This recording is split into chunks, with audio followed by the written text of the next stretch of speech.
Well, God bless you guys. God bless, and welcome back to another episode, a podcast episode here on the Street Fishing YouTube page. And so today we got a very special guest, my brother in Christ, Mr. Tommy Frankson. Thank you for being here. Thank you for having me. Man, it's an honor. It's an honor. Man, I've been telling my wife. I think I was telling my brother Marcelo just before you got here, and I was telling him, man, it's a blessing to have been able to do this because for those watching, for those that know, you're moving back to Alaska. Yeah. Monday, right? Monday morning at 6 a.m. Yes, that's in 3 days because it's Friday right now. So, yeah, man, to just kind of how to, it never hurts to ask, right? Yeah, never hurts to ask. And it's happening quick, man. Man, it's like I wanted to put it out there. Thank you to my wife because she's the one, I wasn't even going to ask. Because I already, in my mind, it's like, okay, he's moving, he's busy. There's no way you got time to do this. And so my wife's just like, just ask him. Yeah. It doesn't hurt to ask. Yeah. That's when I texted you. I think I had texted you right before I did Darren's episode last week. Yeah. So just kind of like, all right, I'm going to ask. Right. No, I appreciate that, man. Yeah, it never hurts to ask. Yeah, man. So thank you for being here. If you want to go ahead and introduce yourself. Yeah. Well, like my brother said, my name is Tommy, and I'm here, and I've been here in California for about 5 years now. Actually, October 1st is when I left Alaska. And I got here November 1st, and that would have been 5 years ago, and I've been over at the church ever since. But I grew up in Alaska, spent a little bit of time all over the place, but my whole family's still back in Alaska, and going from there, man. Amen. Yeah. So jumping into the questions, first question is, so what is your church, or do you have any church or faith background? Like, did you grow up in a Christian home, or is that something you came later on? No, I do. Yes, I'm so thankful that you asked that question when I saw that, and it really hit home with me because I was born and raised in the church, and I spent the first 17 years of my life in church at Assemblies of God is a church that I attended, and it was a crazy story with that. My parents had a pretty rough life, but they knew that they needed to get us kids in church. And I remember days when I would have to walk to Sunday school in the snowstorm, but my parents were like, "You guys are going no matter what," and we had to do that. So we were raised up in the church, and I spent a lot of years there, and it helped structure me to where I'm at today. But just like anything else, as soon as I graduated, turned 18, and I left the village and I left everything behind, and I went to college, and that's when I started doing my own thing. Yeah. And that was that. Man, and so that's kind of, you're saying that you guys would walk to church no matter what. And so I'm assuming being in Alaska, that's not just your typical regular snow, right? No, I'm assuming that's some extreme snow you're walking through. Yeah. And so, I've heard, testimonies from other people where they're from South America. Yeah. And they gone through the jungles, walking for miles. So, thinking like that, but I've never heard to where, walking through the snow, you got to go to church. So, man, how was that like? It was pretty interesting. I had my parka on. I had my brother and my sister with me, and it was, where I'm from, there's no trees. So when it snowed sideways because it's always windy. So, but, we made it a habit. We would just bundle up and walk to church and get there and do what we had to do. It wasn't, growing up in it, wasn't bad. But now that I think about it now, it's a little bit different story. So it was pretty amazing, man. Those are the times I'm really, really thankful for. because I believe in those storms is what got me to where I'm at today. I look back at and I reflect on this all the time, and people ask me similar questions to this. And I tell them, man, I had to walk through the storm to go to Sunday school. And there was no getting out of it. Like, my parents were not going to budge. They're like, no, you got to go. And so we had that growing up. We had that structure growing up. And I remember days where it was stormy out, man. But we couldn't get around it. Like, we had to go, you know. And I'm so thankful for that. Yeah, no, I would almost even say it's almost prophetic. You know, towards your later years. Oh, yeah. Because, you're literally walking through the storm to get to the house of God, to get to where God wants you to be. Right. So it's almost like, as a matter of fact, I was just speaking about this with Marcelo, how a lot of people, you know, are not going to cross over. Yeah. Because when they get to the point of crossing over, they look at the river or they look at whatever's in front of them. Right. And instead of crossing, they backtrack. Right. So it's almost like that's what I think about. Like, it's prophetic, man. You walking, you know, to where you want to be, where God is at. Right. And it's going through the storm. Not going storm, back, man. but you're going forward. Right. So, man, that's deep. That's deep. Yeah. And it kind of goes to show, like, God is almost always speaking in our lives, man. Right. And everything that He does, if you really pay attention, there's that small voice there, that the design of what God is doing in our lives.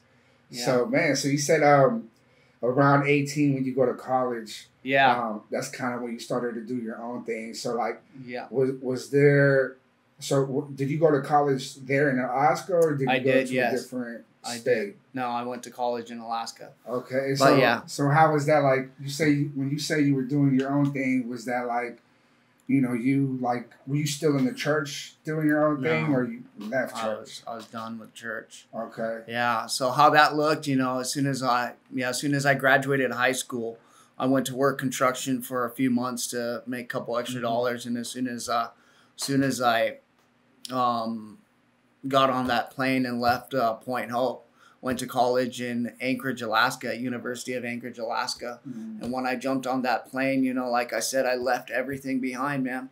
I left my family. I left my community. I left God. I left everything. Oh, wow. And so that went on for a long time. And I was gone and away from my family for like 10 years. And when I said I was doing my own thing, I started going to school. And after a year of school, I went to go work on the oil fields and started making a lot of money.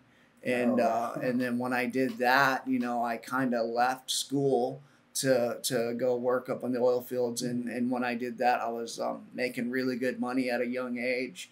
And I did that for a little bit. Then I went back to a little bit of school in Washington, in southern Washington, and that lasted for a little bit. Then I went back to Alaska, and when I got back to Alaska, I was making really good money, and I thought I was making it, you know, and I was that kid that was like, I'm doing it. I got a nice truck. I got like all of this stuff going on for me. And I was like, I don't need anybody. I was like, I'm doing it myself, and I did it.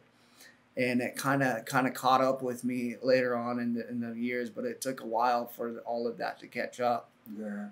I think a lot of money at a young age, I think I mean, it could go both ways. It could be where the person does something good with it, or it doesn't, you know, they don't let it get to them. Yeah. But in my experience, or to what I've known, when young people get a lot of money, it goes pretty south real quick. It does. They start to get into, you know, certain things, or even some people, you know, it goes to their head. Yeah. And it becomes like, you know, kind of like what you're talking about, like, I did this. Right. You know, I'm the one, like, I got myself through this. Yeah. And it kind of like goes to show where it gets dangerous, because we become more of the, I did this. Yeah. I can't remember. There's a saying that goes, there's nothing more prideful than the letter I, or something like that. Right. It's like a little saying like that. Yeah. The moment that we become, or we get to the point where it's I this, I that, I did this. Right. Like, it becomes where it gets dangerous because, especially when we become believers, it gets very dangerous because ultimately God is the one that does everything. God provides, right? You know, and so it gets dangerous when we become more of I instead of he. Right. So how was that like, man? You got money. You say you were gone for 10 years without your family, right? Yeah, I was pretty much doing just life on my own for a long time, and I still had contact with my mom, and I still checked in with her, but it wasn't like I was, I'll get more into that later, but just to talk on that, like when I told you I was just making it on my own, and and that part happened, and it took a lot out of me, it took. Because once I started making a lot of money, it didn't stop there. Other stuff came in behind it that gave me more reason to be like, I. So after working the oil fields for so many years, I went and started snowmobiling in the community where I was at, in the city where I was at. And I bought a snowmobile and I started riding my snowmobile all the time at this place called Turnagain. Until it got to the place to where, I made a name for myself, and I started to link up with some filmers who knew a thing or two about snowmobiling. And so once I got into that industry, it was like, then I really made it, and then it was just more I did. But yeah, I left my family, and it's a very, very, when I left everything behind. I didn't go back home for 23 years. I had a little sister who was just a little kid when I left, and she didn't know who I was, and I'm her older brother. Oh, wow. And just last year I got to apologize to her, and I got to say, hey, I'm sorry. I was never there for you, and you don't eat, and all of this and that. And she kind of broke down and she said, thank you. I've been waiting for that for a long time. She's now in college and she's got like her degree and stuff like that. But it was something that she held on to because I was gone for so long, and it was saved me at home because she said, I really have no idea who you are. Like, you left and you were just gone. And it was something that, it took me to heart, and it really drew me into that I category. And I'll talk a little bit more on that. Man, I can't even imagine that. So I'm one of 5 kids. And we're all 2 years basically from each other. And, we grew up always together. And so I can't even imagine how, the emotion behind that, especially, what you're talking about, to be that far away from a sibling. Man, I'm only, 20 minutes away from them. That seems kind of far. But I believe it was very important what you did, talking about what you did last year, because I think it brought, a sense of healing. Right. Be almost like bringing you guys closer, or, what's the word? Like, no longer having that separation. And it probably gives opportunity to build from there. Right. Man, that's tough, bro. That's tough. But it's something that like the one thing that it reminds me kind of the episode that I did with my brother. Our dad passed away 16 years now. Okay. Passed away 16 years, and it wasn't until the day of that episode that we spoke about it. Wow. Like, and that's including all my other siblings. We never really like sit down and talk about it. That's why for me it was kind of an emotional thing. In that episode, but it was almost like a sense of healing because we've never spoken about that. And being able to sit down with one of my siblings to talk about that. And, and even for him to say the things that he said, it was things that I never knew. So it almost like, it gives us a sense of healing. When we come to kind of, I don't know, maybe bring closure to that situation. And, it kind of allowed God to build from there. Right. So I wanted to go back a little and touch on, you said you started connecting with people that were filming and with the snow machines. So what did you go just kind of recreational, or did you go like pro or something? At first I went recreational, and I did that for a long time, and I still worked on the oil fields. And so every time I come home, I'd take a spring off and go ride until I got to a point to where I put in so much seat time that I started to get known and started to dial everything in. And it wasn't until, that was probably a good 10, 15-year push before I really got everything dialed in. And in that time, then later on came the whole pro aspect of that. Yeah. And it got to the point to where I think I was about in my early 30s.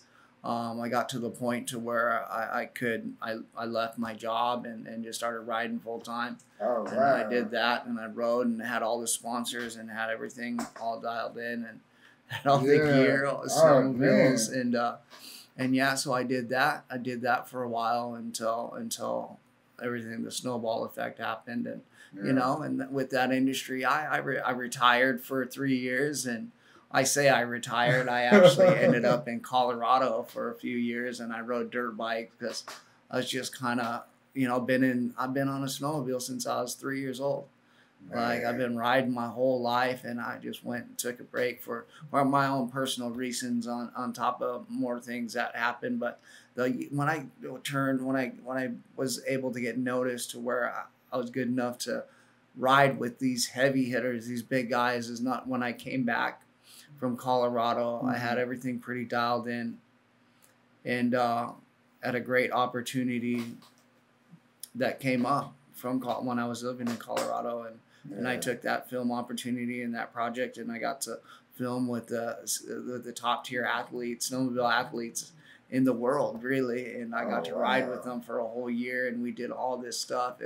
It's pretty cool, man. It's been a lot of impact in that area for me. Yeah. Not only for snowmobiles, but it brought me all over the place. Yeah. I got to travel all over. I got to do all of these things that at the time I didn't really think it was a big deal, because I was still like I was on the inside. I wasn't on the outside looking in. Mm-hmm. And what really touched me is that I never thought I was up here or up here or up here, or any of that.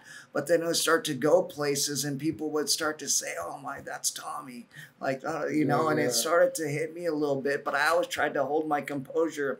But during that whole time that I was in the industry or whatever, I never thought I was prideful. Mm-hmm.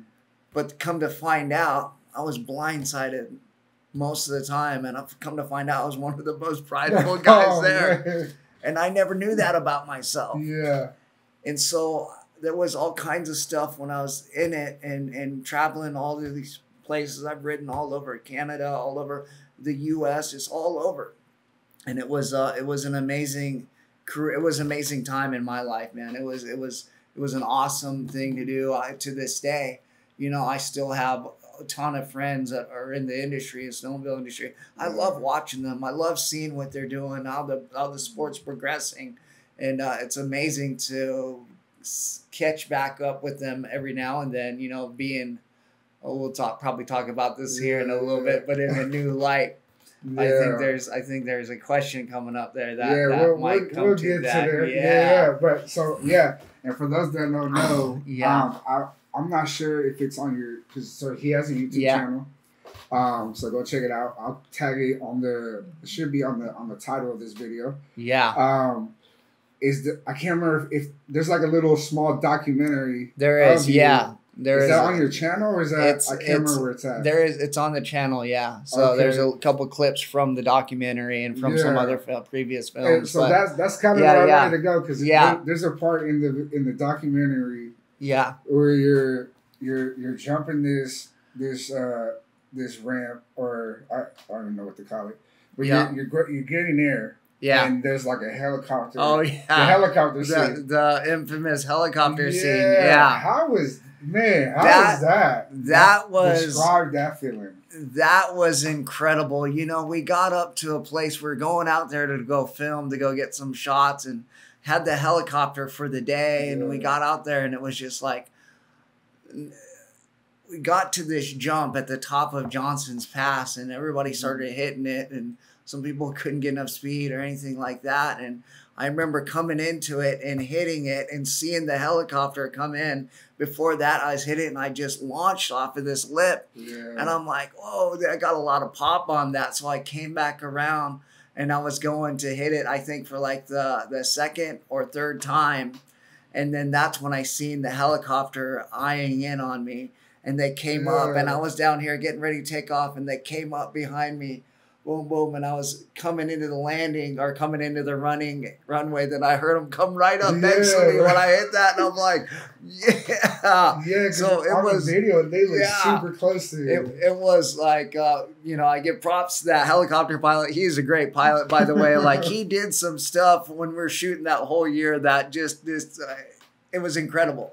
Like, his depth perception and all that, he let us know that he was a professional pilot. Oh, yeah. And it was pretty amazing because not only that was happening in that shoot, my buddy Jay Schweitzer was hanging out of the helicopter with a red Epic camera shooting it. Yeah, so it was like, it was just a lot of moving parts going on, but that was pretty incredible. I didn't know he was going to get that close, but he got the shot.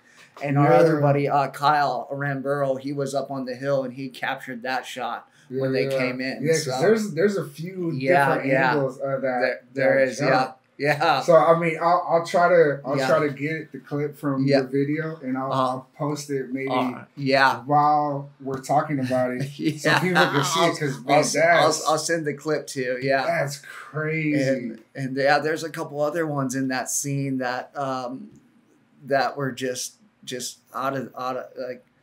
There's one coming up to hit this step up where the helicopter pilot literally had to fly right next to me, and he was on me, and I knew it. And I was just like, there's no turning back now. Like, I just got to go and trust him. But it was amazing. On those type of jumps, like, how high would you say you are? So you can go anywhere from like 40 to 60 to feet off the ground. You're off the deck. Like, it's huge. Like, we had this step up built in at one of the ski resorts, and the step up, it's the other photo that you probably saw with me just like kind of out in the air by myself.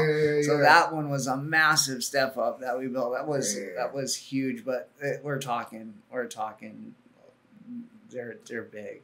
Bro, they're big. It's everything we got in the I really don't know how people like you guys do that, because bro, I get to a bridge and I look down and I'm like, I'm tripping. So I can't even imagine the fact that you guys are just kind of, free up there. Yeah. Almost flying. Yeah. I know, right? And while we're on this subject, I would like to share something with you on that. You know, as I was riding out there, I wasn't serving the Lord or anything like that. Yeah. But I had the privilege and honor of growing up in the church, and I knew I was gone from the church for a long time. I always knew that there was a God. I always knew that there was a Jesus, but I had been so far away from him that I just didn't. I was gone, you know. Yeah. But when I came up to some of these jumps, like, I would say a prayer in my helmet, because I was like, I didn't know how to pray. I didn't know how to, but I would say a prayer because there was a couple jumps where I didn't know if I was going to make it. Mm-hmm. I thought that this could be it. Like, this is it. Yeah. Like, this is what my career has brought me to, and this is what I'm doing. And I would say a little prayer and just like, God, like, if you're real, like, please help me. And, watch over. And because in those times you're so in your head, you have to tune everything out just to get to where you need to be. Like, you have to be so at peace and so confident in the jump that you have to get to a mental place in your mind where everything has to go. and it has to be just you and the jump, and like you have to focus so much on that because there's so much moving parts and stuff that's going on. But yeah, it was an incredible journey. Even touching on that, I think that kind of even speaks about how we should deal with the situations that we go through and how we do with God. You know, being at peace with God. You know, the Bible says that a mind on Him is a mind at perfect peace. Right. And so when we go through situations or before we go into something, it's important that we involve God in it, because there's so much movement sometimes, or there's so many factors and different things that we do, that the moment we let our eyes off God, I mean, look what happened to Peter. Yeah.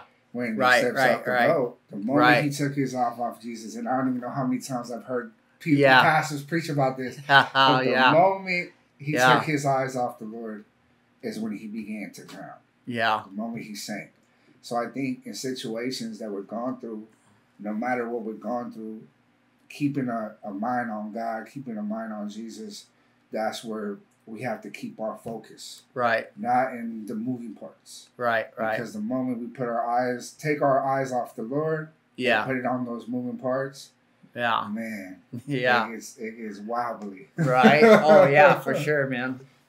That's man. Sure. So, man, you got money, you're young, you know, doing the smell machine thing, and you know, doing all these things. So, kind of because I know a little bit of your testimony. So, where did it begin to get or go downhill? It believe it or not, I didn't really start the party scene until I was about 24. Up until then, I was doing pretty good. And then one thing led to another, and one thing led to another, and then alcohol led to cocaine. And I did that for many, many years, and I ran those two lanes for a long time, kind of go hand to hand with each other. And I remember when I first started really drinking, I remember this crazy thing that I was good to be around. Like, people enjoyed being around me. That it was joyful, you know, like I was like a happy drunk. And then somewhere along the line, something shifted in me. And then, you know, I think when I got introduced into cocaine or stuff like that, something changed. And I no longer was like this real happy drunk, you know. It was just like, it was fun, but it wasn't happy. And then where it really went downhill is after years and years of riding and abuse on my body, I went and did this for a long time. And I went and after I rode and rode and rode, I think it was not until I was about 20. It was about, I want to say 28 years old when it really started to catch up to me and go downhill. I remember going down the wrong path, and I remember vividly about being introduced to heroin. I've been on every pain pill that you could imagine. I've been on all of these things that you can take. I've got, you know, 2 reconstructed ankles, femur. I got rods in my femur. I've broken my back multiple times. I've had surgery on my throat. I've had emergency surgery on the back of my throat. My shoulder's mangled. So I went through a lot of stuff, and I started going down that path, but it wasn't like the thing that I was all about. I wasn't about the pills. I was still involved with cocaine and alcohol. But until I really got sucked in, where it really changed for me is probably after my first time overdosing on heroin. I checked myself into a rehab in Seattle. You know, I jumped on a flight the next day because I was so scared. And I checked myself in to go get better. And I was in my late 20s, and I got to a place to where I did a 30-day treatment. Then I went back home, and after I went back home, I only made it like 23 days to be exact. And that's when I started hitting it again, and it just started getting bad. But it got bad just just got bad over time. But it didn't really hit home until this last time I had to go around with drugs is the last time it really hit home. You were talking about you overdosing on heroin. Going into rehab. You're basically clean for 23 days. Relapse. 23 days, yeah. So go ahead and talk about how is that like. So I went into a program and went and got cleaned up, went to do my first treatment. And then, while I was there, I learned a bunch of stuff and I got out of treatment and I made it 23 days. And then as soon as I got back on drinking and all of that stuff, I kind of went for a long time. I think I made it quite a few years before anything else really happened. I was going and riding and doing all these things. And, I had a sponsors. I had everything going for me. I rode a lot. I had best friend, good friends that always wanted to go ride and were encouraging. And no matter what, we would make it out there to the hills and we would go ride. And we were gone every weekend. Like in Alaska, they'll say, how do you make it there? And like, there's really nothing to do in the winter. It's cold. But me and my friends, man, we jumped in the truck and loaded up the trailer every weekend. Like we were always gone. We're always going riding. We're always going doing something. But along with that came, a party. We partied all the time, everywhere we went. And going down that path of drugs and alcohol, I thought I had it under control until I didn't have it under control anymore. And I think I was probably in my early 30s, probably about 32, is when I ended up in Galena, and I was a mess. Ended up in Galena. My brother was trying to help me the first time around, and they did everything they can. But what really got me was like when I moved back to Anchorage, and I had gone down this path that I just didn't know how I was going to get out of. I ended up wasting my life away with drugs and alcohol, and that's when the next big move that I made really caught my attention. I ended up in Salt Lake City, out of all places. I ended up in Salt Lake City, and I had all my winter gear packed with me, and it was 85 degrees when I got there. And I couldn't really figure out what am I even doing here? Okay. So I made the most of it, and I went and I got an apartment in downtown Salt Lake City. And when I got an apartment there, I had my truck shipped up to me from Anchorage.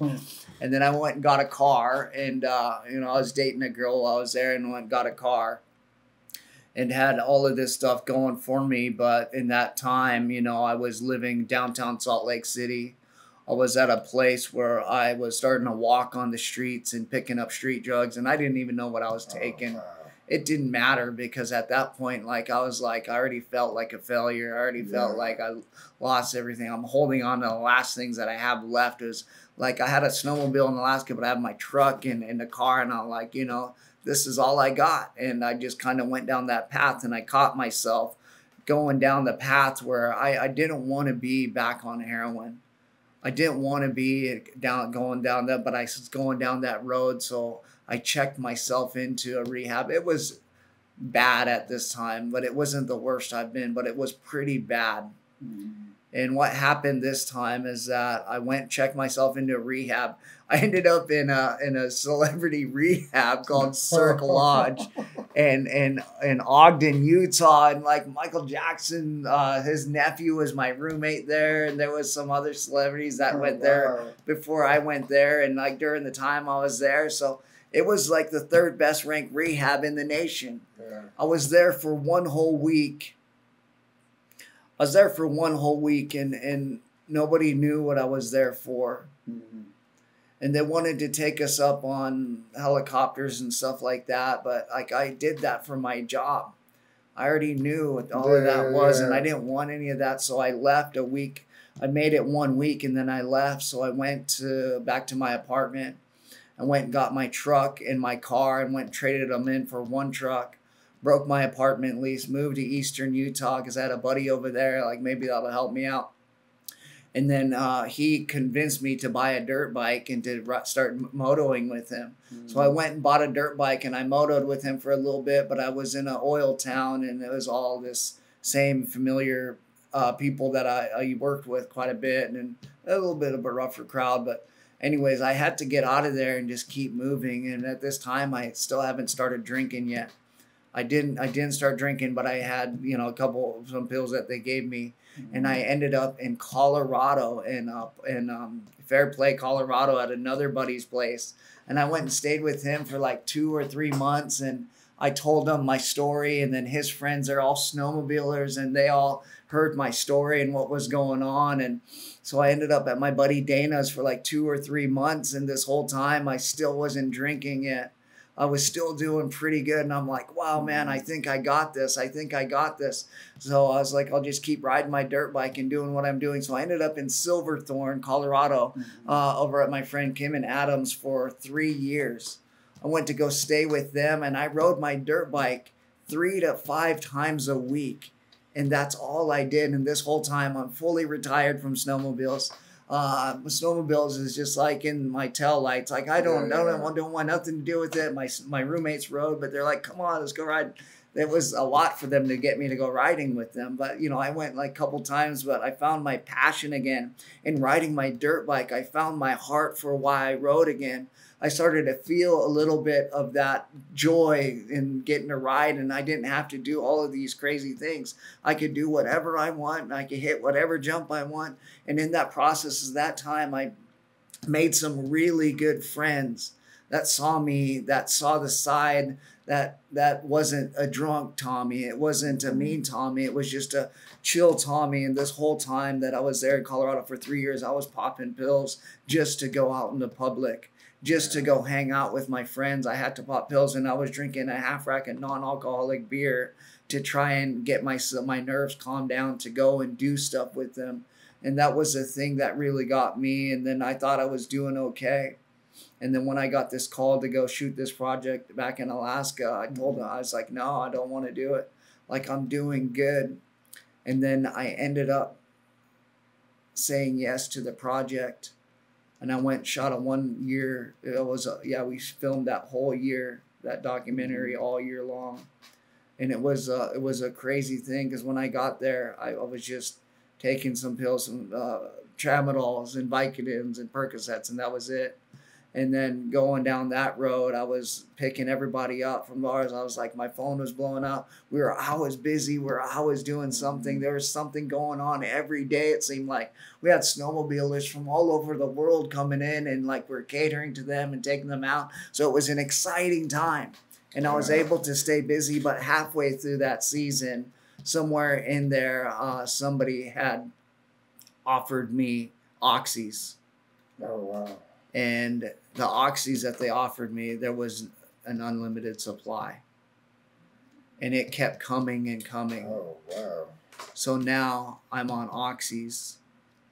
And only there's really none of nobody knew about it. I thought nobody knew about it. I thought it was just me and one other guy, and nobody else knew. I was like, they don't care. They won't know. And so I did that for the rest of the time that I was there. And I did that during the rest of the season. And then I thought I was hiding it, but I'm sure that they knew. I'm sure that they knew something was going on, because I finished the year out great on my snowmobile. I did well, like executed everything that I needed to do. And when the project was over, is when, you know, my phone stopped ringing.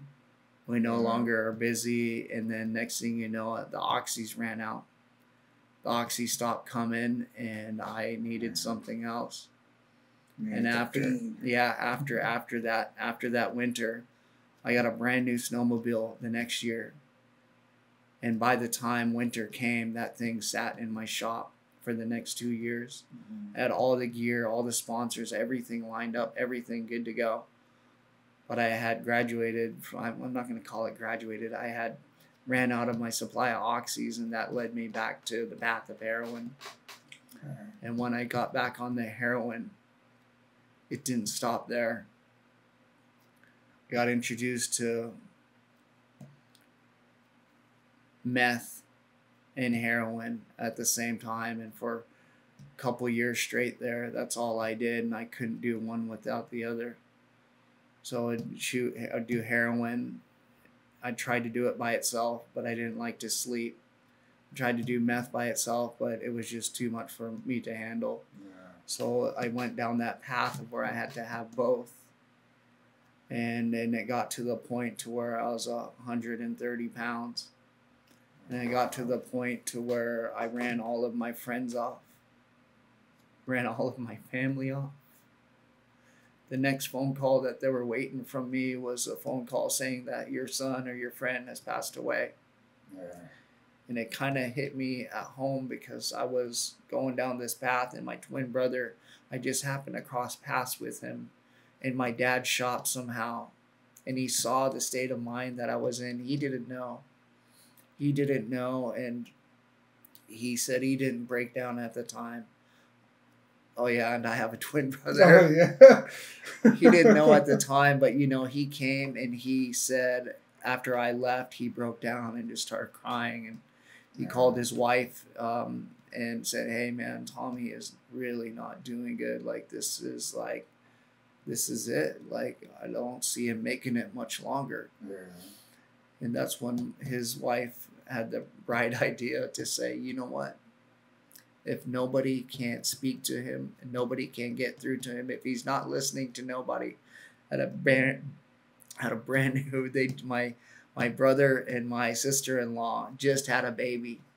Oh, wow. And they said, my sister-in-law came up with this bright idea, like, hey, if nobody's talking to him, we'll send him here. So they sent me to where they were at, and I agreed to go, which is a crazy thing. And they said, if nobody can't speak to him, his baby niece, maybe she can. Maybe she'll speak life into him that nobody else can. And her name is Katil, and I held that baby, and I was just like, wow, this is my niece. And something happened in that moment. I decided it's a whole story on how I got clean on that process. Yeah. It's a whole story, man. Man, that's a lot there. Yeah. It's a lot. I guess a little something. So, watching the documentary, there was something that I kind of, I guess, noticed or kind of picked up. So, in the parts where they interview you, one thing that I noticed is you don't look at the camera. Yeah. You're just kind of almost like you were detached. Like you were detached from maybe the project or just because of what you were going through at the time. Yeah. Like, it almost seemed like you weren't really there. It was. And you know, hearing what you're speaking about, like, you know, kind of you can see it. Yeah. And, you know, just continuing in the path that you went, doing the stuff that you were doing. Yeah. Or later come to do. Man, that's a testimony. Yeah. Amazing testimony because, man, a lot of people don't make it out of that. Yeah. Matter of fact, you know, so I do security. Yeah. Typically we do low-income housing or, you know, we do areas where, not so good areas. Yeah. And so sometimes we deal with a lot of people that are using. Yeah. And so their mental state is not really there. You can tell they're just they're just completely given to the addiction. Yeah. And this past Sunday, we actually found my coworkers. I wasn't working at the time, but my coworkers came across an individual that we deal with on a regular basis. Yeah. And they found him dead. Oh man. And you know, found him slumped over on a stairwell, just gone with the pipe next to him. Mm. And so it's the reality of that, you know, those type of addictions. Yeah. Where a lot of people don't make it. Yeah. You know, we've come across people that are overdosing. I carry Narcan.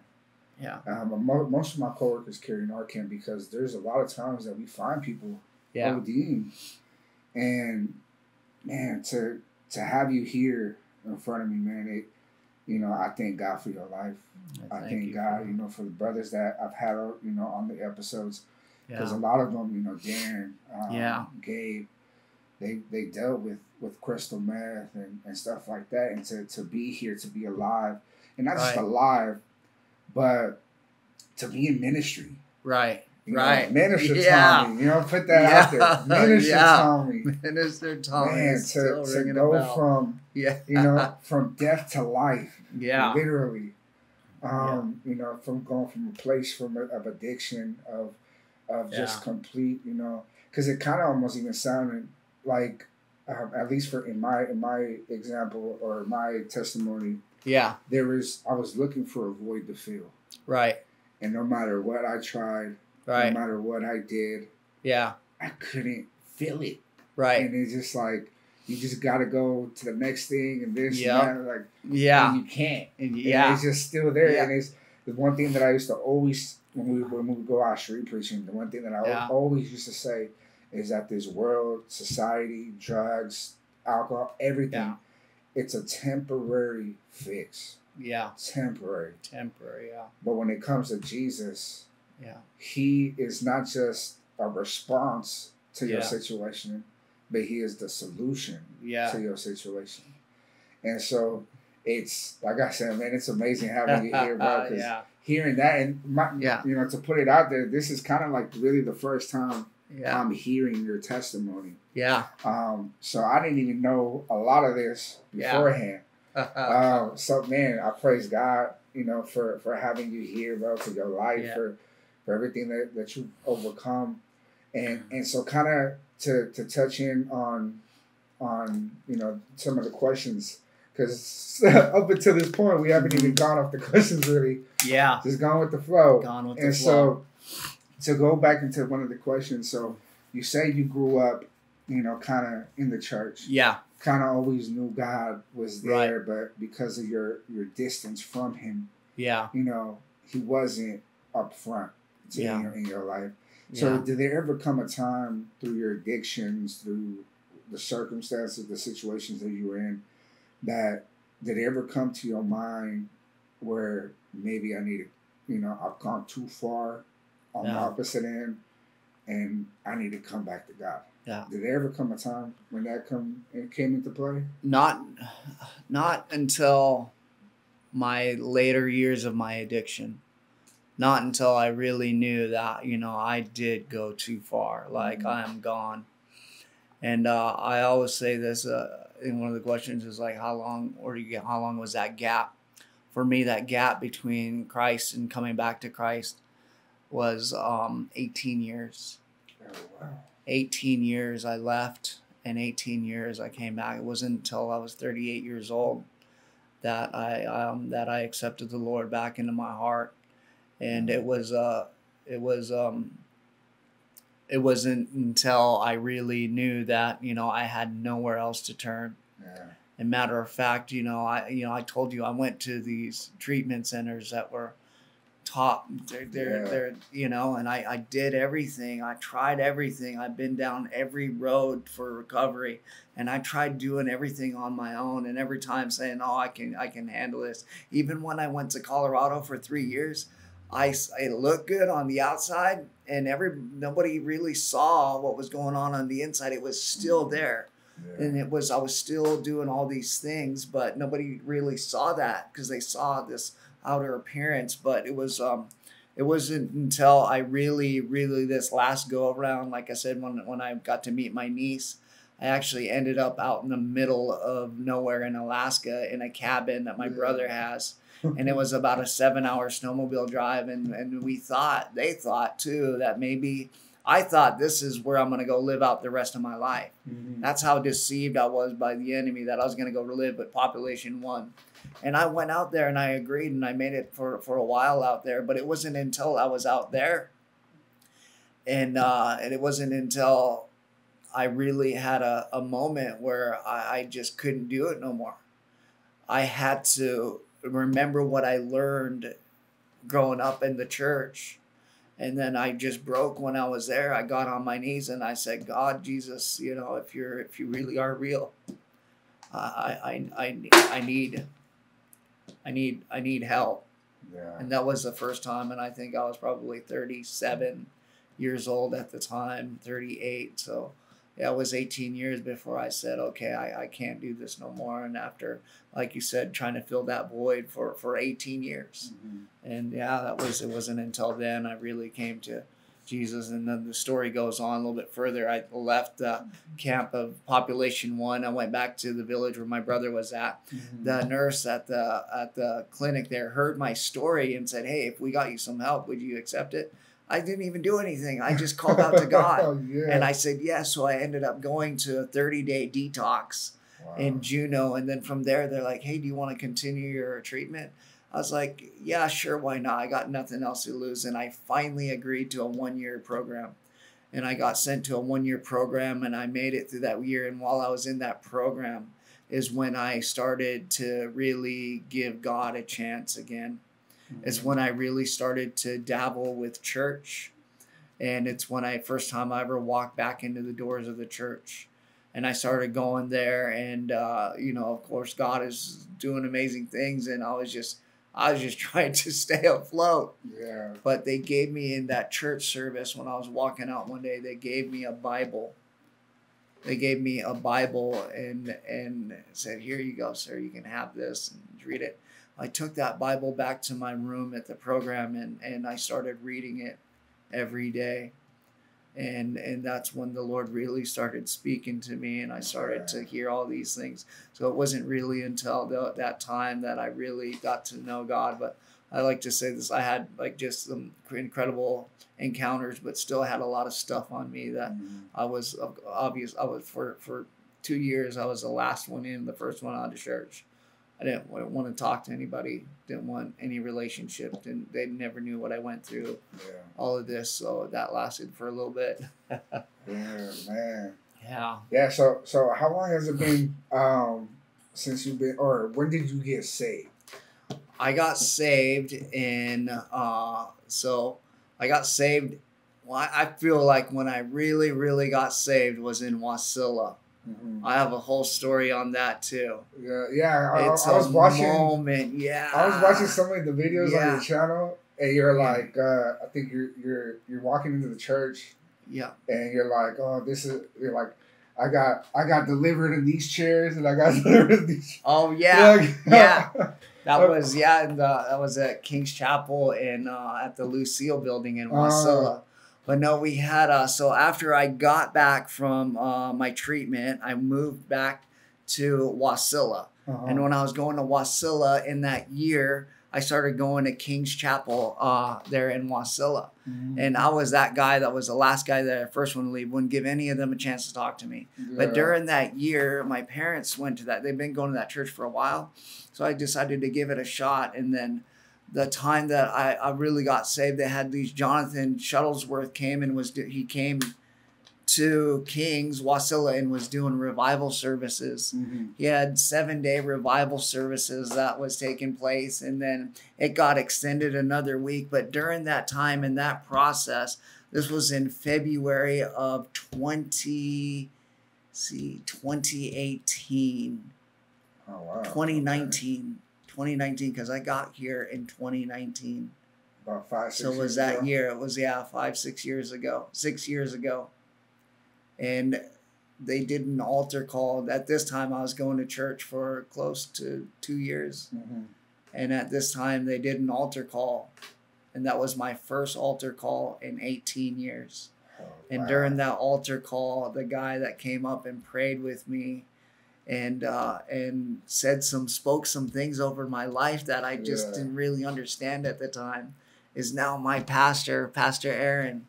He just happened to be there in Alaska. And he was the guy that came up to me at my first altar call and spoke life to me. And then I didn't really, I couldn't put a pinpoint on when I really, really got saved, because before then I was going to church. But I had a lot of questions and I had a lot of stuff, and I didn't really know what was going on. I was just trying to go. But then not too long ago, the Lord is so good. He revealed to me, he said, when you made that altar call, that's when your heart really shifted. You really accepted me into your heart. Because before that, it was just like, I didn't know if I was going to go to heaven or not. because there was so much stuff, and I didn't know. It says, as it says in the Bible, in your heart. And I wasn't at that place and at that time yet. And that's when I really, really received the Lord as my Savior. And that was a crazy time in life, man. And it was a powerful moment for me. So that's kind of how I ended up here in Antioch. Because that same guy that came and prayed and prophesied over me, Pastor Aaron, he came up to me like a month later, and I was just minding my own business, sitting in the aisles with my dad. I'm sitting in the chair, like standing up. He comes up to me and he says, God is just waiting on you to make a move. And I was like, oh my gosh. Man. I had already known in my heart that I needed to leave Wasilla. I needed to get up and I needed to move. I didn't know how everything was going to work out. But after he said that, everything just kind of snowballed into where I'm at today. Yeah. And that just kind of sets up the story for probably, I think, what's coming up next. Yeah, but, man. What you're speaking about kind of reminds me, man, takes me back to where, so I get saved, I get saved and I go about maybe, I want to say a year, going to church, exactly how you said it, going to church, reading the Bible here and there, but, there's still questions, there's still, especially when you come from a certain lifestyle, the transition sometimes is hard. Yeah. And so, I think especially when you're dealing with hurt. Yeah. When you're dealing with hurt, it's because I think when it comes to being a Christian, you learn to be vulnerable. Right. So when someone comes from a place of hurt, it is very hard to get to that place. Yeah. And so I remember, man, about a year or so after I give my life to God, never really fasted at this point, reading the Bible here and there just to kind of, just go with it. Yeah. And I remember we were at a house in Richmond, and it was like an overnight prayer worship thing, and everyone's praying, right? So I just kind of get on my knees like, all right, let's pray. Yeah. Everybody pray, so let's pray. Yeah. And I remember there was a point where it no longer became a prayer of my words, but a prayer from the heart. Yeah. And all I remember, I can't even explain. Well, I can't explain what happened, but it's just like something just opened. Yeah. Something released. And all I was saying was, I'm sorry. Yeah. All I was saying was, I'm sorry. Yeah. And I'm crying. Right. Mind you, I haven't cried. I don't even remember how long I went without crying, without showing emotion. Yeah. And at this moment where I no longer just wanted to pray with words, but to pray from the heart. From the heart. And it was just like all I was saying was, I'm sorry, I'm sorry, I'm sorry. And it was, man, so it just reminded me of that, man, you talking about that. And it's so true and impactful, because it says when you believe in your heart. Yeah. When you believe in your heart, you get to a place where you can open up your heart and receive it, and you confess with your mouth. That Jesus died on the cross for your sins. It's like, I believe there's a lot of those moments out there, but that was my moment where same thing like you, my heart, it was shut and I had too many questions. I had too much pain, too much hurt.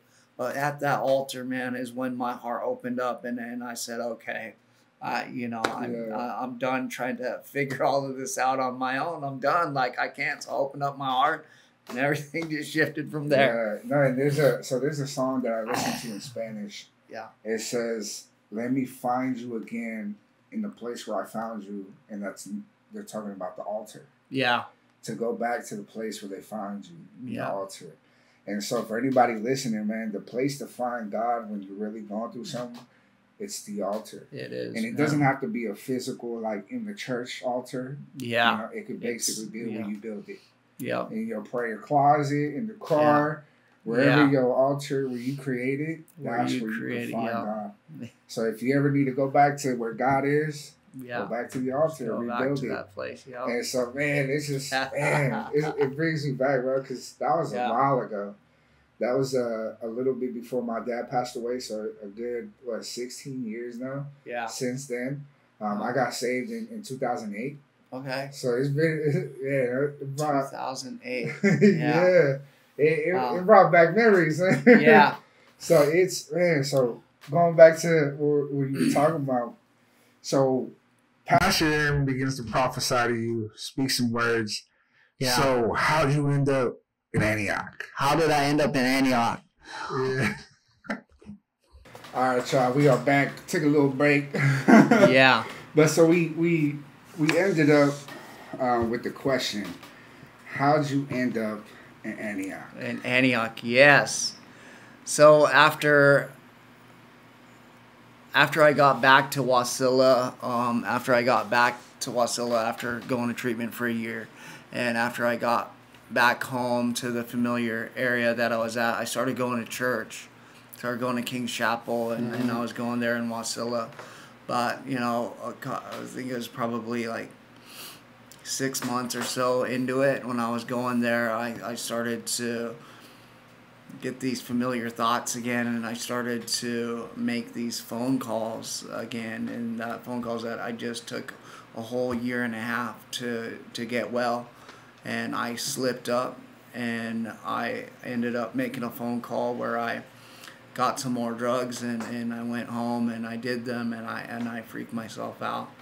And I said, man, I really can't go down this road again. Like, I just spent so much time, worked so hard to get off of this road. And then I knew that somewhere in my heart that the Lord was telling me, you just have to leave. Like, you just have to get up and leave. And I didn't know how that was going to happen. I didn't know how everything was going to work out. And about, a while later, I got a buddy of mine who was going to head to Baja, Mexico to go surf, and him and a bunch of my buddies were going to go there. And I was like, okay, well, people already think I'm crazy and this and that. And I was like, I really didn't know how I was going to go and leave and where I was going to go. So I decided to go to Baja, Mexico to go meet up with my buddies down there to go surfing for the winter. And I was going to be down there for 6 months. And so I figured that I know someone is telling me in my heart to leave. And I wanted to make sure that I had some kind of an answer for my family and my friends, because they already think I'm crazy. I'm just getting off all this stuff. So I was like, in my head, at least if I had a destination for them, that they would think that I was doing okay. But in all reality, they're like, oh man, here he goes again. Yeah. But anyways, I ended up, after a series of going to church for a while, I just felt in my heart of heart that I needed to leave. And then Pastor Aaron prophesying that over me, and it just kind of helped with everything that was going on with me. And I didn't know how I was going to leave. I didn't have the funds. I just got out of treatment. I didn't have all of that. Well, this company called me up and offered me an opportunity, and they're like, hey, we need someone to come work for a week. It's paying really well, like good money. And I said, okay. I took the job. Well, that job didn't last a week. It lasted enough for me to feel comfortable to leave. I made a lot of money real quick, and it was a good, high-paying job, construction job, and made a lot of money before I left. And my bank account was now finally secure where I felt like I could go. And then I went and I had my truck and a camper, so I loaded up my truck and camper and went to take off. And I said, okay, I'm leaving, God, like I'm going to Baja, Mexico to go surfing. And so I left on October 1st of 2019, 5 years ago. October 1st is when I left. And there was a lot of preparation before that, because I didn't know how I was going to go. I didn't know how I was going to make it. I didn't know where I was going to go. And me going to Baja, Mexico, probably, I'll just leave it at that. And as I was leaving, I left Alaska. And that day, the first day that I left Alaska, I made it to this pass, and it started snowing, storming out. It was like snowing pretty bad, like a blizzard. And there was like trucks behind me letting me break the trail. And I'm still skittish and all of this stuff, everything's still not out of me. And I'm still like, I don't want to be around people. And I pulled over. And when I pulled over, I parked. I didn't even know where I parked. I just was off the road. It was storming so bad. So when I woke up that next morning, I woke up to the most beautiful picture that God could ever paint for me. I woke up right on a lake with the mountains covered in snow, and it was just it was a gorgeous picture. I'll send you the picture so you could show it to them. When I woke up to that, I had a lot of peace, and I'm like, wow, this is amazing. And I kept going, and I ended up at the Canadian border. And when I was going to the border, I thought for sure I was going to get arrested. You know, I still had all of this anxiety, stuff like that. But you know, long and behold, they let me through. And I got through Canada, and right before I drove back into America, I still had a bunch of medication that I was on that I've been trying to get off of for 2 years. Wow. I've been trying to get off of these things, and I went to all kinds of resources. I even tried using the real drugs to get off of these things. Tried using alcohol to get off of these things. And it was just something that I just couldn't overcome mentally. Mm-hmm. I wasn't strong enough. And then right before I got back into America, I said, okay, still testing, okay, God, God, if you are really real, I need your help with this. And then I took all of my medication that I had a 6-month supply of that I was going to rely on, and I took it and I threw it all in the outhouse. And I left it in the outhouse, and I gave myself about 4 or 5 days before I'm going to be withdrawing. I'm going to be pulled over on the side of the road withdrawing. Yeah. And I said, God, if you really are real, I need your help. Because I'm just like, I need to be off of these things. I need this freedom. And I got back into America, and I went to Seattle, and I met up with a friend there who was slipping up, and something just told me, keep going, get back on the road. Mm-hmm. Got back on the road, and I went to Colorado, and I was in Colorado for 2 weeks. And I was there for 2 weeks, and this whole time, every night, I was going to sleep with peace, not one withdrawal. Every night when I put my head on the pillow, I would just go to sleep and sleep a whole 8 hours. And it was like the most craziest thing that I was going through, because I was like, in the back of my mind, it was like, any day now, I'm going to start going through these withdrawals. Yeah. Like, I've been down this road for too long to not go through it.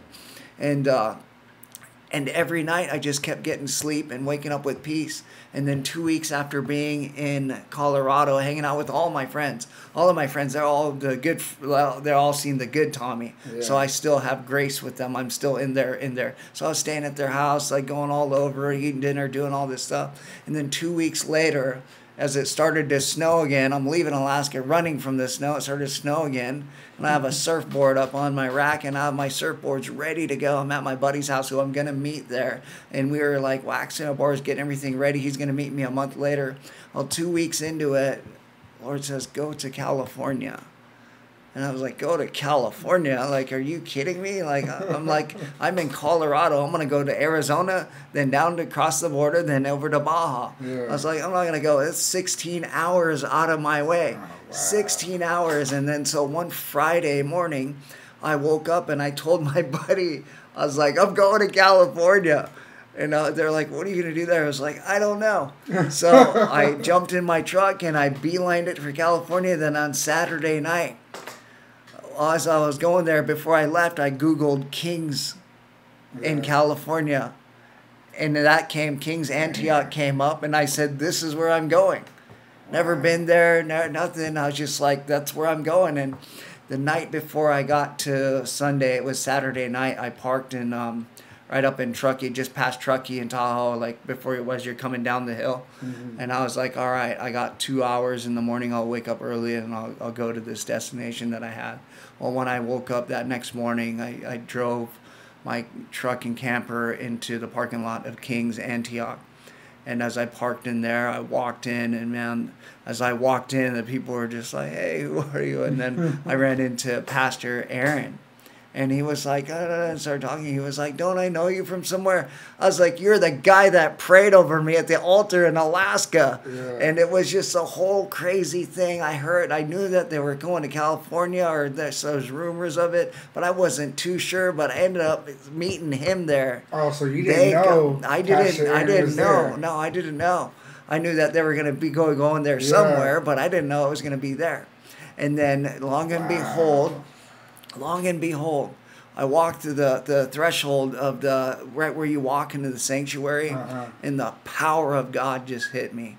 And it was just like I heard this like pressing into my heart, and heard like it was just like, son, you're finally home. Yeah. I've been running and gunning for 18 years searching for this peace. And it finally, he's like, son, you're finally home. Yeah. And there was about 8 people at the church then. And then I got there, and then the next, like after service, I told Pastor Aaron my story, and him and his wife, Pastor Kinu. And they're just like, oh my gosh, like you drove in from Alaska. I'm like, yeah. And then I got to hang out with him for a half a day the next day. And he was like, well, obviously you're here for some reason. Yeah. And I was like, yeah, I'm going to Baja, Mexico to go surf. That's why I'm here. And he was like, we were talking, went to lunch, and he was like, right out of the back, didn't even know him 24 hours. I just met him at the altar for about 5 minutes before that, and he prophesied, God is just waiting on you to make a move that lasted seconds. He said, you're here, and he said, on your way back, you go do what you got to do, but on your way back, you make sure you stop back by here because you're family. And it was something that really resonated with me. So I left the next day, and I said, I got to go. So I had an aunt who lives in Mariposa. Mm-hmm. My dad's sister. I'm 38 years old, never met her in my life. Somehow got her number, and my mom's like, yeah, just go check us out. And I called her, and she was like, come over, and I'd love to meet you. And I went over there for 3 or 4 days, and I got to hang out with my aunt that I've never even met before, my dad's sister. Yeah. And when I told them my story, they're just like, yeah, you're crazy. Gave me a bunch of water, and then I left. And that next week, I went and drove through Yosemite, and I was driving in the backside of Death Valley. Mm-hmm. Then I was going to Death Valley. I'm going to go to Escondido to go to meet up with a buddy of mine who has a place there and stay the night with him before I go over the border. But I got back on the backside of Death Valley, and I came up to I-5, and that's when I heard this pressing in my heart again. And I just heard, so you going to go left or are you going to go right? And I was just like, man, God, I was like, now that's 5 hours, the complete opposite direction of the way I'm going. I was like, I just came from there. You told me to go to 1 service. I actually went to 2 services, morning and evening. Yeah. I was like, oh, no. I was like, and then long and behold, I sat there on I-5, and I took a right, and I showed up that next Sunday morning, and I showed up, and I told Pastor Aaron, I said, hey, you know what?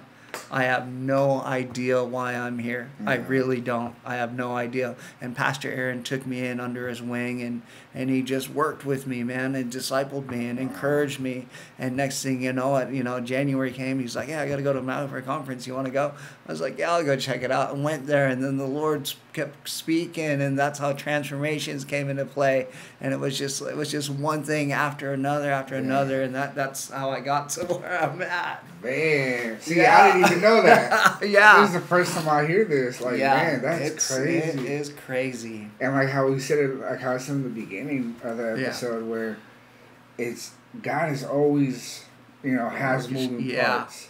Yeah. Because for you to be in Alaska, where Pastor Aaron, someone you don't know, prophesies, speaks a word, to where moving forward, the church you end up in California, and at the time, because now there's 2, but at the time there's only 1 King's in California, if I'm not mistaken. Yeah, that was it. And it was Antioch, and the place where, I'm assuming it's around the time where Pastor Aaron had just took over at KC Antioch. He got there a month before I did. Oh, wow. So, for him to be there a month to where you show up, that's crazy. That's, man. Talk about God, working in mysterious ways. Like, that's wild. So you're there. So I guess to kind of finish up here, you're in KC Antioch. Yeah. You're saved. You're moving forward. So when or how'd you know? Because you mentioned transformations. Yeah. When did you feel or know that there was a calling, on your life to ministry? To ministry. That was when after working with Pastor Aaron for a few months and going to Maui, and then Lord really speaking there too, and kind of, saying, you need to go back and start transformations and revamp it and all of that stuff. And that's kind of when I really was like, all right, this is what I'm doing. This is God spoke clear again. And after I got back from Maui, I went to 1 transformations in Maui. 1. Got back and started that ministry off of going to 1 service. Wow. I had no idea what I was doing. Pastor Aaron and Pastor Kinu helped me out a little bit and kind of got me moving in the right direction. But for the most part, they just said, do it, go for it. And that's how I came up with everything. And at first, it was really, it was rough, it was rough, but pushing through that, getting to write sermons, getting to break down and do these studies and write all of these things is when I really started to get a little bit of traction to where, wow, I really could do this. I could speak in front of people, because when I first got here, I didn't have 2 words in me. I didn't talk. I was a mute. There was too much pain, too much hurt. And matter of fact, I was so stoic, is what I like to call it, is that I had to go pull Pastor Aaron aside one day and tell him how excited I was about being there. I was like, I know I don't show it. I know I don't say it or speak it, but I want you to let you know that I'm excited. But it was that time when I started to preach in transformations, and stuff started to make sense, and stuff started to get highlighted in the Bible, and just putting sermons down. And it's like, wow, at first, I couldn't speak for a couple minutes. Then next thing you know, one thing led to another. Next thing you know, one thing. Now it's to the point to where I don't shut up.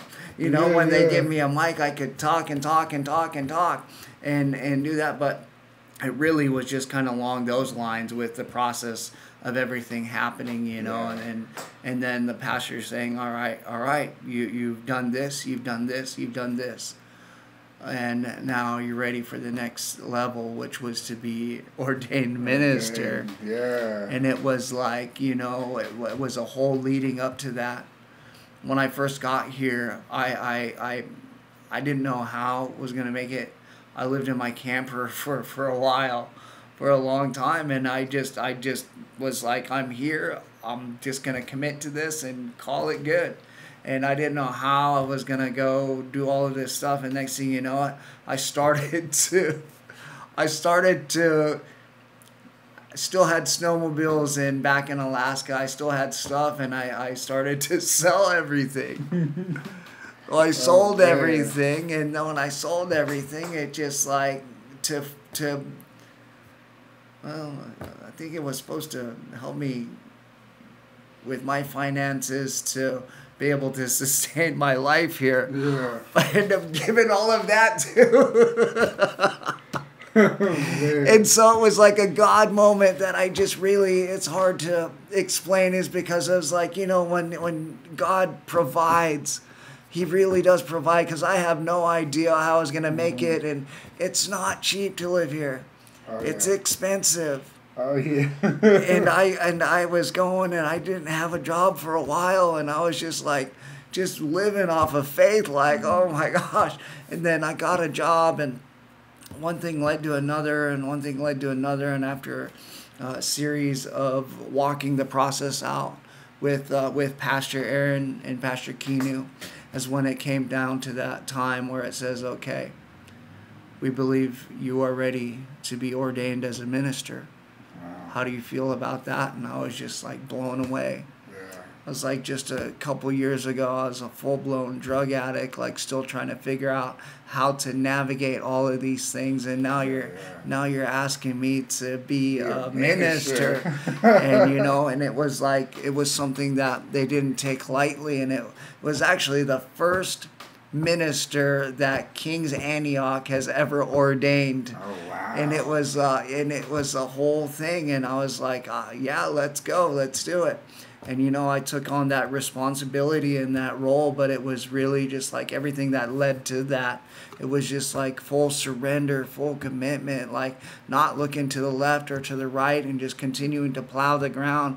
There was other opportunities that came up while I was on my beginning of my journey here. It was incredible opportunities for work and for like dream stuff that I would want to do. Like I was like, some of the stuff that was coming at me, I was like unbelievable. Yeah. And I didn't understand it, but I knew that I couldn't do it. I said, no, I can't do that right now. Like I'm committed to this, and I believe, you know, there was like doors of opportunity that just started opening up after you start serving the Lord. I'm like, it's just too good to be true. So I had to like walk through that out. And I was like, I can't do that right now. Yeah. And it was just incredible. And, you know, on the road to being a minister, it was just like in the Word and the time, the altar time that we're talking about earlier, just getting into that place and really digging deep and just really like learning to really having to learn to love people all over again, because you come from that lifestyle where everybody's out to get to you, and now you come into a lifestyle where people genuinely do love and care for you. And it was hard to navigate that and having to switch a lot of gears around and having to accept the love. And that was like, you know, to really accept the love. And especially now, it's crazy that we're talking about this, because here in the next couple of days, I'm getting ready to journey back to Alaska. Yeah, and it's right around the same time that happened 5 years ago. But in that 5-year process, you know, I did not go home for a long time. I was gone for over 2 years. I didn't go back to Alaska until the Lord really said it's time to go home. And when he said it was time to go home, he didn't just say it was time to go home. He said it was time to go home and to go do something. And he ended up sending me to the village where I grew up that I hadn't been to in 23 years. And I got to go there and minister. And the first thing that I got to say, I got to go preach and minister at the church that I grew up and was raised in. And I also got to apologize, made a public apology to the entire community of Point Hope, because I had become this snowmobiler and this influencer that they all looked up to, but I didn't want nothing to do with them. And I got to go in there and say, I'm sorry it took me this long to come back home. I just genuinely, and then after that, like, you can imagine all these other things started happening. Man, the image that comes to my mind would be like a Moses moment. Where Moses growing up in Egypt, you know, he's the prince. He's this image. They look at him this way. You know, he has this, and he's gone for 40 years. 40 years. And he comes back, but this time he comes back. You know, maybe not Moses, but Moshe. Right. He comes, you know, redeemed. He comes to help, you know, his people. And so that's kind of like the imagery that plays in my mind when you speak of that. That, you know, it's going from who you were and how people saw you to where now you're coming back, you know, sent by God on a mission for his people. And so, man, you're going back to Alaska. Specifically, where is it that you're going? Kotzebue. So Kotzebue is northwest Alaska, and it's about an hour plane ride from the village that I grew up in. So Kotzebue is the hub of about 10 surrounding villages that it's a hub for, and there's about 4,000 people that live there. But every time I left Point Hope, I had to go through Kotzebue. And you know, you got to jump on a different plane. Is there like a church there now, or like a King's there? There is not a King's there, but there are other churches there. They have a few churches that are there. Oh wow. King's Kotzebue, Pastor Tommy. Man. So, man, that's exciting, bro. Like I said, man, just that image, bro, just going, you know, and it's one of the reasons why we go street preaching, or, you know, why I used to go street preaching. Because it was basically, you know, I kind of say that I kind of grew up in the street a little bit. So going from where God's took me out from, going back to the same place that he took me from, that he freed me from, and just kind of be there to help those that are still there. Yeah. You know, so it's just, man, it's, man, I super relate to that, bro. I think a lot of people could relate to that. Those that are now in ministry, those that, you know, that are doing something for the Lord, where it's like you're going back. Yeah. But this time you're going back, you know, to help, to point the way, to shine a light. You know? So it's an amazing story, man, and man, I'm blessed enough to hear your testimony, bro. Wow. For those that are listening, man, just to share this, man, amazing. Yeah. Amazing testimony. Like I said, man, like this is the first time I really hear it. So it's just, man, it's an amazing thing, you know. I think, you know, you speak about it as well, where, you know, all we got to live now is for God. Yeah. You know, he's taken out from a place of darkness, took it out of a place of hurt and pain. Yeah. And, you know, I don't know if you ever got to that point, but I was to the point of suicide. Yeah. You know, several times. Yeah. And so now it's like, I can't remember if it was with Gabe or with Darren, where I try to live my life like I'm in debt. Mm-hmm. And I'm in debt to God. Because I shouldn't be alive. Yeah. You know, there's several times, like, I've been in like 6 car accidents, like bro, like, man, I've had hits put on me, like, bro, I shouldn't be here. You know, I shouldn't be here, but through the grace of God, you know, we are here. Yeah. And we're here for a purpose. We're here with a mission. And so, man, it's amazing to hear your testimony to what you've done so far and what God is getting ready to use you in, you know, out there. And so it's an amazing thing. So the way we could finish off, you know, I always like to tell people, if there's anything that you could tell the viewers, you know, a message or something God puts in your heart, you know, feel free. Yeah, there's one message, as you guys heard, that I jumped in my camper in my truck and I drove all the way from Alaska to here, and I was on my way to Baja, Mexico. There's one thing that helped me out tremendously. There was one verse that I kept playing over and over in my mind, and it was a verse that got me through a lot of those nights. It got me through a lot of places where I still didn't think I was going to make it. And it got me to a place to where it gave me peace and to believe that I was going to make it. And that verse is, you know, Philippians 4:13. I can do all things through Christ who gives me strength. That was the first verse that I remembered. That's the one verse that I hold on to. I hold on to a lot of verses now, but that's the one that resonates with me. And what that resonates with me at the time, it was like the Lord telling me I can do all things through Christ who gives me strength. But remember, first you must have Christ in you for him to work through you. So that when you think about that verse, it's powerful, man. And just as it says, we talked about salvation, and we talked about how you come to the Lord, how you open up your heart to receive Jesus as your Lord and Savior. And that's one thing that really resonates with me. And there's a time, just as both of us were in a place of death, as we're we're coming up on winter. Winter tends to bring moods down and the suicide rates go up. And that's a thing that I really needed that verse so that I can get through those thoughts, so that I can get through not wanting to be here.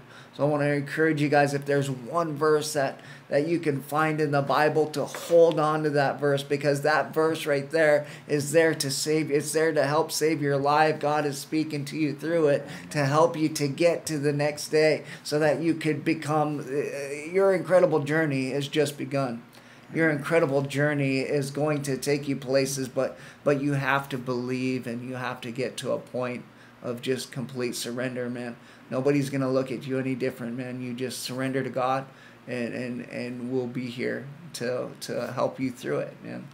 Amen. So, man, amen. Thank you guys for watching. You know, I hope you guys are blessed by this video, by my brother's testimony. Feel free to share this video so it'd be a blessing, you know, for edification to others. Feel free to comment down below. Let us know what you think. Feel free to share your testimony in the comments. Yeah, you know, like this video, share this video, and I'll tag my brother's channel. Yeah. Go follow his channel. He got, you know, amazing ministry. He shares a lot of words there. Yeah. Go check him out, man. So stay tuned for the next one. See you guys. Street fishing, all up in a mission, saving other souls up on the